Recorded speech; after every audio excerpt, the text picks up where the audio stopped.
என்னது சந்தா பிரெக்னென்ட்டா இருக்காங்களா? இத கேட்ட உடனே ஆடியன்ஸ் எல்லாருமே வந்து பயங்கரமா ஷாக் ஆயிருப்பாங்க.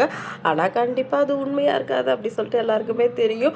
கல்யாணத்த வந்து நிறுத்த என்ன இருக்கு வழி அப்படின்ட்டு யோசிச்சுக்கிட்டு எல்லாருமே பிரச்சனை பண்ணிட்டு சண்டை போட்டுட்டு இருக்காங்க. கடைசியில நம்ம வானதி எடுத்த ஆயுதத்த வந்து சந்தா வந்து கையில எடுத்திருக்காங்க.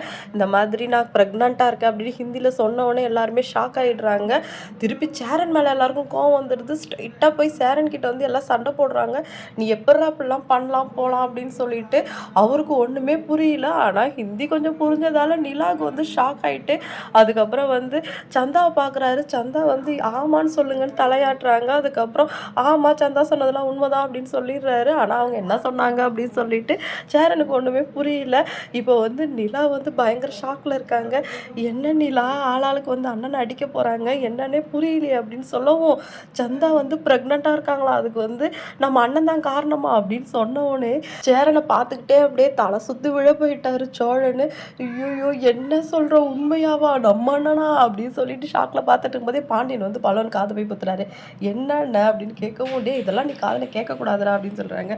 சும்மா விடுண்ண சும்மா இருண்ண நான் என்ன தேர்ட் கிளாஸ் பையன் நான் சும்மா இந்த மாதிரி சின்ன பிள்ளைத்தனமா பண்ணிக்கிட்டேன் அப்படின்னு சொல்லிட்டு பலவன் சொன்ன உடனே பாண்டியன் அதை கேட்டுட்டு சைலண்ட் ஆயிடுறாரு. அதுக்கப்புறம் எல்லாருமே வந்து மாற்றி மாற்றி பேசிகிட்டு இருக்காங்க. சந்தா வந்து அவங்க அப்பா காலிலே விழுந்துட்டாங்க.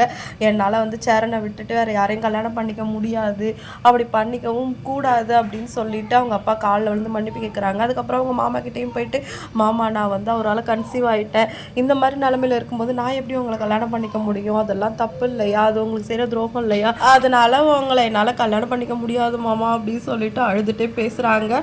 இப்போ மாப்பிள்ளை வீட்டுக்காரங்க எல்லாருமே வந்து சந்தா கிட்ட வந்து சண்டைக்கு வராங்க. சந்தா வீட்டு ஆளுங்க கிட்டேயும் பிரச்சனை பண்ணிக்கிட்டு இருக்காங்க. இப்போ நிலாவுக்கு அவங்க வீட்டு ஆளுங்களுக்குலாம் என்ன பண்ணுறதுனே தெரியல. சந்தா சொன்னதை உண்மைன்னு நம்பிட்டாங்க. சந்தா வந்து கன்சீவாக இருக்காங்க. என்ன பண்ணுறது எதுன்னு புரியாமல் இப்போ வந்து சேரன் வந்து அனுசித்துக்கிட்ட அதுக்கப்புறம் அவங்க குடும்பத்துக்கிட்ட எல்லாம் போயிட்டு வந்து மன்னிப்பு கேட்டு பேசிக்கிட்டு இருக்காரு. என்ன பிரச்சனை இந்த மாதிரிலாம் நடந்துருச்சு, தயவு செஞ்சு வந்து இந்த கல்யாணத்தை நிறுத்திடுங்கன்ட்டு பாருங்கள், அவங்க சொன்னது உண்மைதான் போல, அதான் அண்ணன் வந்து எல்லார்கிட்டையுமே போய் மன்னிப்பு கேட்டு கெஞ்சி கெஞ்சி பேசிக்கிட்டு இருக்காங்க அப்படின்னு சொல்லவும், அதுக்கப்புறம் சேரன் வந்து இருடா பேசியிருக்க என்ன ஏதுன்னு பார்க்கலாம் அப்படின்னு சொல்லிட்டு பதட்டமாக இருக்காரு.